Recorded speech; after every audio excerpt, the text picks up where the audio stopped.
Hi guys, this is विनय।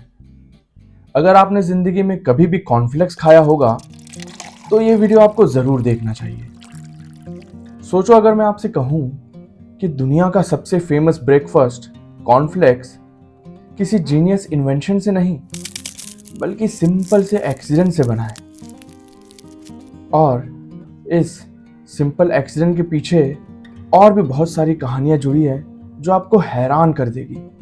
ये सिर्फ एक ब्रेकफास्ट की कहानी नहीं है, ये दो में से एक के रेडिकल बिलीव्स की है और एक छोटे से शहर से वर्ल्ड के बहुत बड़े बिजनेस एम्पायर बनने की कहानी है। इस वीडियो को आखिर तक देखिए क्योंकि सबसे धमाकेदार राज तो आपको आखिर में पता चलेगा।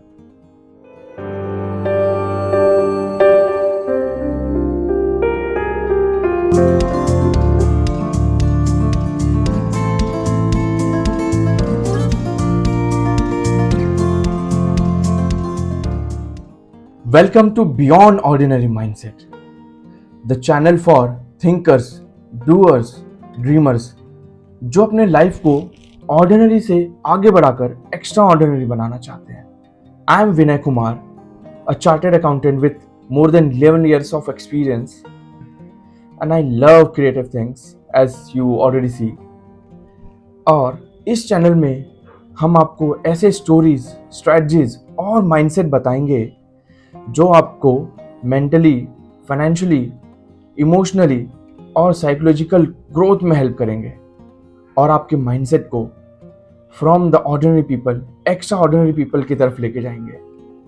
और मैं आपके साथ खुद भी इस जर्नी में जुड़ना चाहूँगा क्योंकि मुझे भी पढ़ना बहुत पसंद है, बहुत बुक्स पसंद करता हूँ पढ़ना, बहुत डीप थॉट्स में जाना पसंद करता हूँ।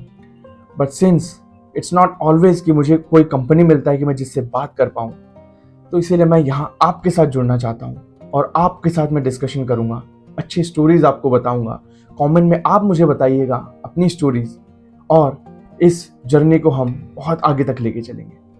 तो चलिए चलते हैं 1800 शताब्दी के आखिर में बैटल क्रीक, मिशिगन, जहाँ दो भाई जॉन हार्वी केलॉग, एक हेल्थ कॉन्शियस डॉक्टर, और उनके छोटे भाई विल कीथ केलॉग, दोनों भाई अपने सैनिटोरियम के पेशेंट्स के लिए एक ब्लैंड और इजी टू डाइजेस्ट फूड बनाने की कोशिश कर रहे थे। और एक रात वो अपने एक्सपेरिमेंट के डेस्क पर बॉइल्ड व्हीट छोड़ गए।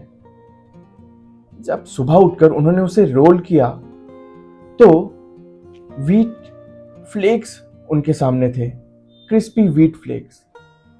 उन्होंने उसे बेक किया और बेक करते ही पूरी दुनिया को बदल देने वाला इन्वेंशन तैयार हुआ, द कॉर्नफ्लेक्स। और असली स्टोरी तो अब शुरू होने वाली थी। जॉन कॉर्नफ्लेक्स को सिर्फ मेडिकल और पेशेंट्स के यूज के लिए रखना चाहते थे, बट उनका छोटा भाई will had a different will. उनको कॉर्नफ्लेक्स में कुछ और दिखा। वो कॉर्नफ्लेक्स को दुनिया के सामने एक ग्लोबल ब्रेकफास्ट के रूप में लेके जाना चाहते थे।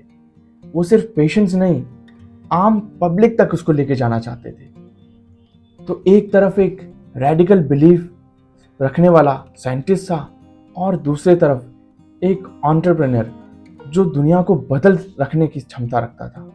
और दोनों के बीच हुई घमासान लड़ाई, और आपको आई गेस पता ही है कि जीत किसकी हुई थी।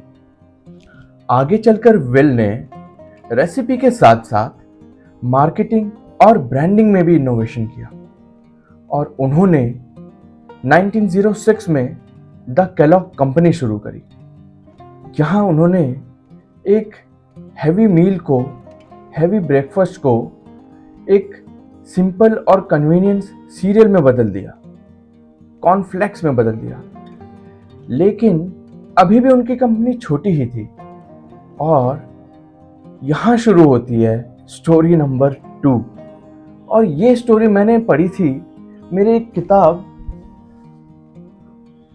इसमें द आर्ट ऑफ क्रिएटिविटी के एक चैप्टर में मैंने पढ़ी। ये किताब भी मेरे एक सीए फ्रेंड ने ही मुझे गिफ्ट किया था। I guess you will be surprised. Creative thinking. So इस बुक के एक चैप्टर में बताया गया था कि जब 1920s के आसपास रिसेशन आया तो उस समय की सारी कंपनीज अपने खर्चे कम करने लगी थी। आज भी ये बिलीव है, आपको पता होगा कि जब रिसेशन आता है तो हर कंपनी कोशिश करती है कि वो अपने कॉस्ट को कम करते जाए ताकि सरवाइव कर पाए। और उसी तरह विल के कंपनी में भी उनके वहाँ के चार्टर्ड अकाउंटेंट, जहाँ यूएस में लोग उन्हें पब्लिक अकाउंटेंट्स कहते हैं, उन्होंने भी उन्हें कहा कि हमें अपने सारे कॉस्ट को रिड्यूस करना चाहिए, अपने मार्केटिंग कॉस्ट को भी रिड्यूस करना चाहिए। लेकिन विल वो तो आउट ऑफ द बॉक्स सोचते थे। He was a creative thinker, he was an extraordinary guy. उन्होंने कहा कि चाहे कितना भी रिसेशन आए, लोग पेट तो अपना भरेंगे, ब्रेकफास्ट तो लोग करेंगे। और क्योंकि उस वक्त हर कोई मार्केटिंग में कम खर्च कर रहा था, तो जो मार्केटिंग कॉस्ट था वो भी बहुत चीप था, क्योंकि जहां डिमांड कम होता है वहां कॉस्ट कम होता है। तो उन्हें मार्केटिंग एडवर्टाइजमेंट कॉस्ट बहुत कम में उन्हें मिला, और उस कम कॉस्ट पे उन्होंने भरपूर मार्केटिंग किया अपने प्रोडक्ट का। और पूरे रिसेशन में हर न्यूज़पेपर पे उनके ही ऐड छाए हुए रहते थे। और धीरे धीरे धीरे उन्होंने सारा मार्केट कैप्चर कर लिया, और ब्रेकफास्ट इंडस्ट्री पे कॉर्नफ्लेक्स, केलॉग्स का दबदबा था। तो यहां से हमें पता चलता है कि कभी कभार जो हर कोई कह रहा है उस रास्ते में चलने में वो फायदा नहीं मिलता जहां out of the box extra ordinary thinking में मिलता है। वीडियो की शुरुआत में मैंने आपको बताया था कि इस वीडियो के आखिर में आपको एक और सस्पेंस बताऊंगा। डॉक्टर जॉन हार्वी की इट इज बिलीव दैट वो सिर्फ एक हेल्थ एंथुसियास्ट नहीं थे, वो एक बहुत ही कंट्रोवर्शियल फिगर भी थे। वो कॉर्नफ्लेक्स के पीछे सिर्फ इसलिए नहीं थे क्योंकि उन्हें एक हेल्दी फूड बनाना था। वो एक ऐसा फूड बनाने की राह पे थे जो यंगस्टर्स में इमोरल बिहेवियर्स को कम कर सके, खासकर मैस्टरबेशन को कम कर सके। सच में उनका मानना था कि स्पाइसी और तड़क भड़क वाले फूड सेक्सुअल ड्राइव को बढ़ाते हैं, और ब्लंट और टेस्टलेस फूड सेक्सुअल ड्राइव को कम करते हैं। तो उनकी भाषा में इमोरल बिहेवियर को कम करते हैं, मैस्टरबेशन को कम करते हैं। उनका मानना था कि इससे जो यंग पीढ़ी है वो बर्बाद हो रही है, और उन्हें अपने रेडिकल बिलीफ से उन्हें सुधारना था। तो आपको क्या लगता है, क्या हमारी भी यंग पीढ़ी सेक्सुअल ड्राइव से बर्बाद हो रही है? और अगर ऐसा लगता है तो शायद हमें भी कॉर्नफ्लेक्स को और ज्यादा बढ़ावा देना चाहिए। तो दोस्तों, इस पूरे वीडियो में हमने 3 चीजें तो जरूर देखी।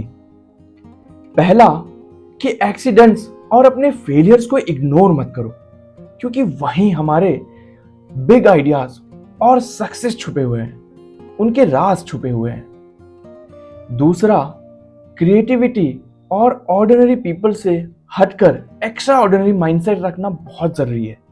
जैसा विल ने रिसेशन के समय जहां सब अपना खर्चा कम कर रहे थे, उन्होंने अपने मार्केटिंग कॉस्ट को बढ़ाकर पूरे मार्केट में अपनी पकड़ बांध ली।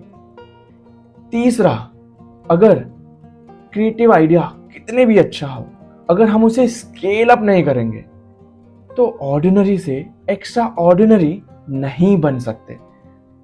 हम वहीं आम आदमी, मैंगो पीपल ही रह जाएंगे। तो अगली बार जब आप कॉर्नफ्लेक्स को बोल में डालें तो याद रखिएगा, this is not only bowl full of milk and flakes, it is bowl full of stories and inspirations. तो आपके ऐसे कौन से एक्सीडेंट्स, फेलियर्स और ऐसे स्टोरीज हैं जहां से आपको बड़े आइडियाज मिले, आपको मोटिवेशन मिला? ऐसे कौन से फेलियर्स है जहां से आपको सक्सेस मिला?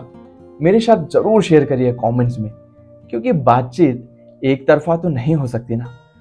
और अगर आपको मेरी ये बातचीत अच्छी लगी और आप चाहते हैं कि मैं मेरे पढ़े हुए बुक्स में से आपको और अच्छी कहानियां लेकर आऊं, तो मेरे साथ जरूर जुड़िएगा। मेरे साथ जुड़ने के लिए सब्सक्राइब को जरूर क्लिक करिएगा। तो अगर आपकी अनुमति हुई तो हम आपसे फिर मिलेंगे अगले एपिसोड में। Thank you for watching. Bye bye.